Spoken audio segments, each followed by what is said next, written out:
Alright, what's up y'all, it's LakerFan here. As y'all can see by the title of today's video, we're here to talk about what makes a great defender in NBA 2K21. So we got one gameplay right here. It's going to be all different types of breakdowns and pauses and rewinds, so I hope y'all are prepared for that. We're here to break down a whole lot of stuff and talk about what truly makes a great lockdown or a great defender in 2K21.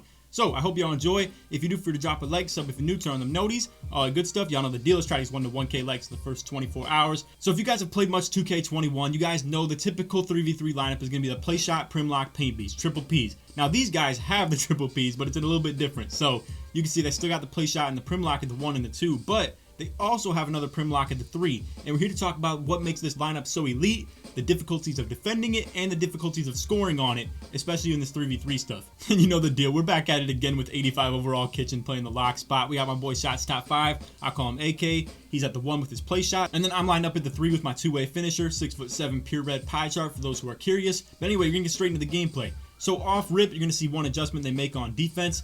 The point guard is the one guarding ball right now. They're going to try and switch him to the corner and take him away from the defense. Everybody knows about this. This is a very simple key, but you got to know it in a lot of situations, whether it's fouls, whether it's the inbound at the very beginning of the game. You're going to want both your lockdowns on ball. Now, speaking of both your lockdowns on ball, because these guys have such perimeter defense and versatility, and they can both switch everything, and they have no liability as far as their big man, they're going to play sides defense on us right here, and you're going to see why even that is not good enough. So AK is going to run straight to the right side, outruns the prim lock just like that. Defense is horrible and hard to play in this game. It's about as simple as that, but you're going to see what we go and do on this other end. And I got to say, my peer lock, bro, it just shines on defense, man. It does some crazy stuff. So you're going to see in this game, I got a great display of the ISO defense. Now, the reason I talk about the ISO defense here, and I want you guys to understand, a lot of people talk about like how ISO is harder than pick and roll is harder than ISO, whatever you want to feel about it, right?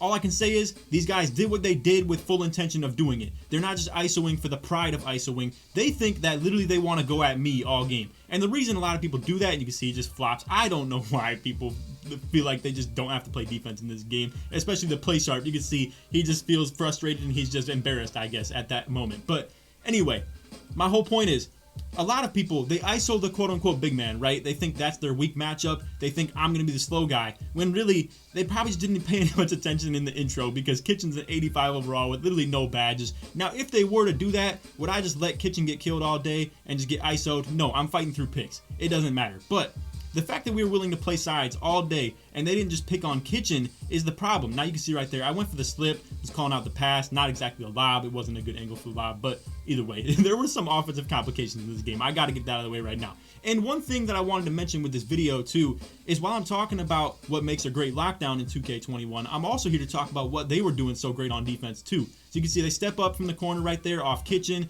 AK tries to shoot through the double team and obviously it didn't really work out. And you're going to see there's a lot of times, like I was mentioning, that we were out here struggling so hard on offense because, truth be told, this speed and versatility that they have with their double lockdowns is so hard to get any offensive buckets on. You're going to see I was even setting this stuff up perfectly, whether it's for the slips, the curl-offs on my lobs and stuff like that. You can see they're going to double team him right here. And I was so confused by this in the first place, right? And we really messed up a couple of these. So instinctively, you know, I'm going to come up and set the screens every time. And right there, I'm trying to curl it off the lob. AK goes with the normal pass, and that gets intercepted. Thankfully, their lockdown does some stupid stuff in transition and takes a horrible shot. But you're going to see there were so many times that we're trying to hit this slip right here. And the versatility and the speed and the passing lanes of both these lockdowns is just ridiculous for stopping these pick and roll actions. And this is why I'm here to talk about, like, pick and roll is not as easy as it looks. Again, you can see AK is just a little bit late, and being just a little bit late equals the pass being completely gone.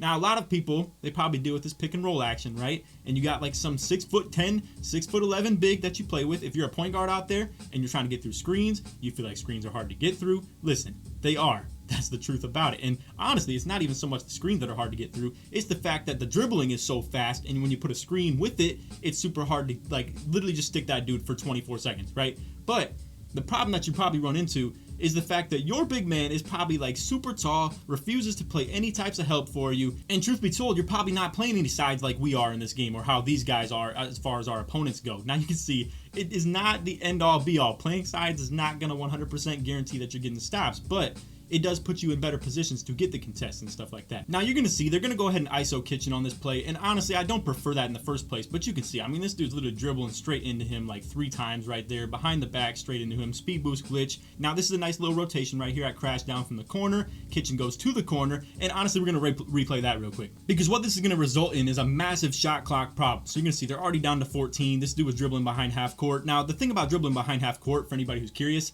if we get a reach in right there and Kitchen gets a little too aggressive on D, get a reach in, it's a brand new 24. So a lot of people like to do that. They like to dribble from behind half court. Now, if this dude dots me really early, this is a great pass. But the fact that this is the first rotation we've had from the corner, AK's blitzing a little bit too, making it confusing for the PG. Either way, the fact that Kitchen does not try to go for this chase down is what creates this shot clock problem. So you can see if he had gone for the chase down and got too, I guess, aggressive and greedy and selfish on defense and wasn't worried about the rotations, then this horrible shot doesn't get put up right here and it's a wide open corner 3 instead. Now they do get the O board, but I'm on the passing lane, bad spacing as far as trying to get the ball back to the top of the key, and just like that, we're on point with that. Now, I was already knowing they were going to double team him right there. I just hit the paint right away. AK probably could have hit me a little bit earlier, but either way, gets the nice clean lob in. Just like that, we're up 11-2. Now, again, Kitchen's out here guarding the ISO. I would prefer it not to be this way, but what you're also going to see is my defense right here. I'm helping super high from the corner. I'm giving up all types of back doors because we have a big lead. 2 points doesn't really matter too much at this point.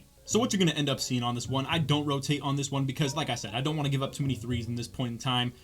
For me to help off the corner too much is going to be very dangerous because, like I said, that's just easy catch and shoot threes for prim locks, off Hall of Fame, dimer, floor general most likely, all types of stuff like that. Now, again, they're doubling super high. I'm taking my little rolls to the paint. Honestly, some of those aren't exactly open, but you guys saw the struggles I was having with the pick and roll game. I go ahead and get myself my own slip with the little post spin speed boost, whatever you want to call it, where pretty much I just noticed they're going to be playing sides on that. I'm going to go ahead and just slip right through the double team, and just like that we get the easy 2. Now again, Kitchen's kind of guarding ball. Like I said, I'm not exactly advocating for this to be happening. I would definitely like to get my on ball action, and you're going to see every time I was defending this dude, I was locking this stuff up, bro. It was crazy, but you can see they get the switch, get Kitchen on ball. I think they caught on to this a little bit later in the game because obviously, like, who has the common sense to just want to ISO a lock all day, like a pure lock at that? Kitchen literally has 0 badges, like I've said a couple of times in this gameplay, and it would make no sense for them to try and just ISO me. Now, for those of you who want to do the exact same thing that I'm doing right here, where you're going to run an undersized big man at the 3, and you provide the absolute ridiculous defense as far as the ISO D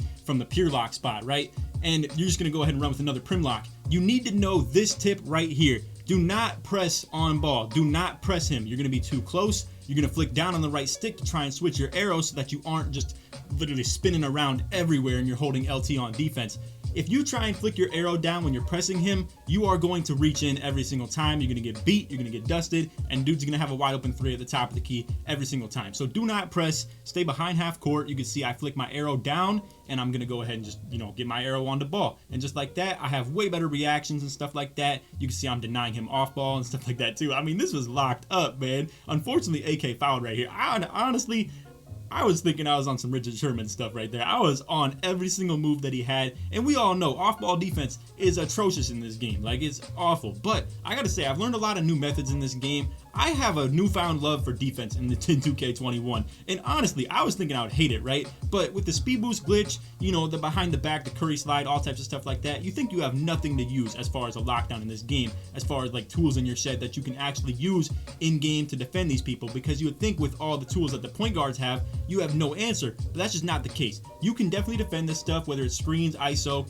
I understand, this is all ISO in this gameplay, so I can't really speak as far as the screens go, as far as the demonstrations that I'm giving you guys, but sides defense works the exact same way.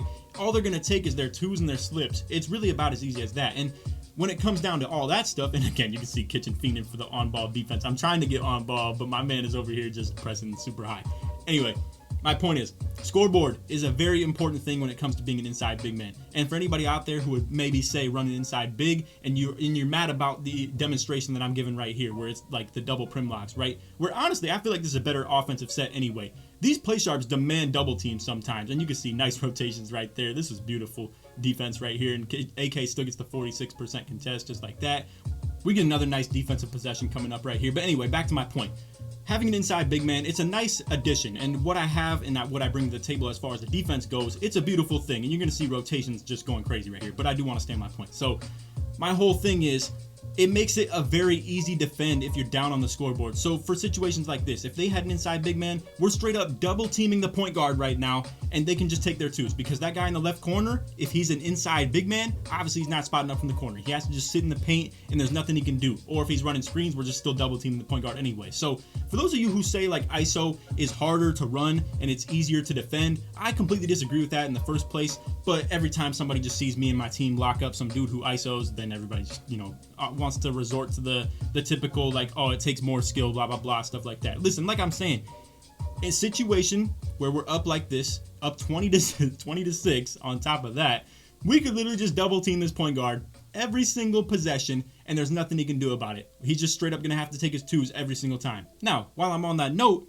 we don't do that because clearly I'm not trying to leave the left corner wide open. So Kitchen kind of gets toasted right here. Point guard gets a wide open shot up, but because of Heart Crusher and steals and all types of stuff like that and how we're locking up the point guard, he doesn't get a good shot off right there. He's cold, all types of stuff like that. I'm out in transition, spin dunk. I mean, it is what it is, man.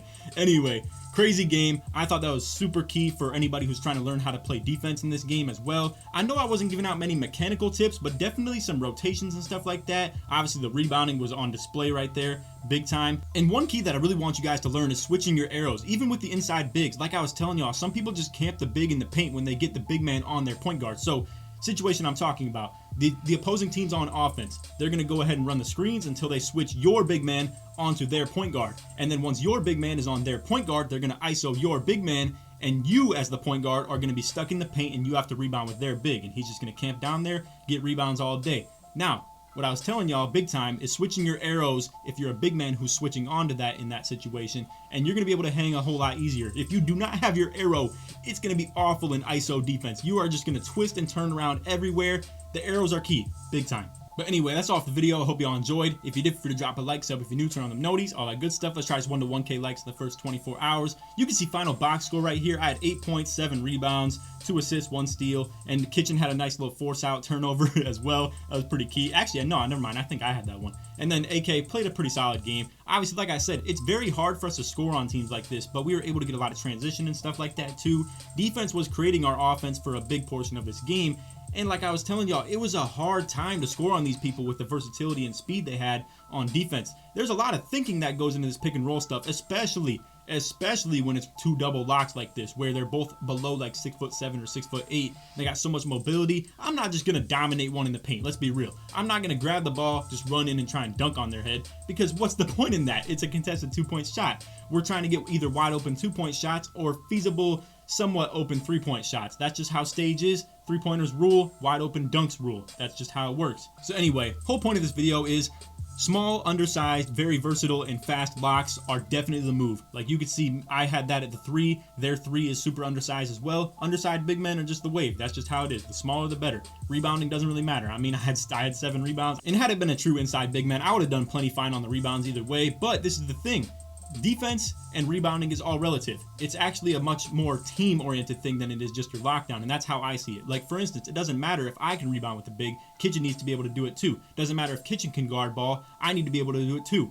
AK needs to be on point with his rotations and helping up top from the corner if somebody's on his side on the wing, stuff like that. Defense is all such a team-oriented thing, and I know it's hard for a lot of people to do when you have a build like AK's at the 1, where it's 6'1" with literally like 1 defensive badge and stuff like that too. But a body's a body. You can put a body on somebody, and just like that, they're locked up. So anyway, like I was saying, that's off the video. If you made it to the end of the vid, put 99 in the comments to show your support, even though I'm only at 98.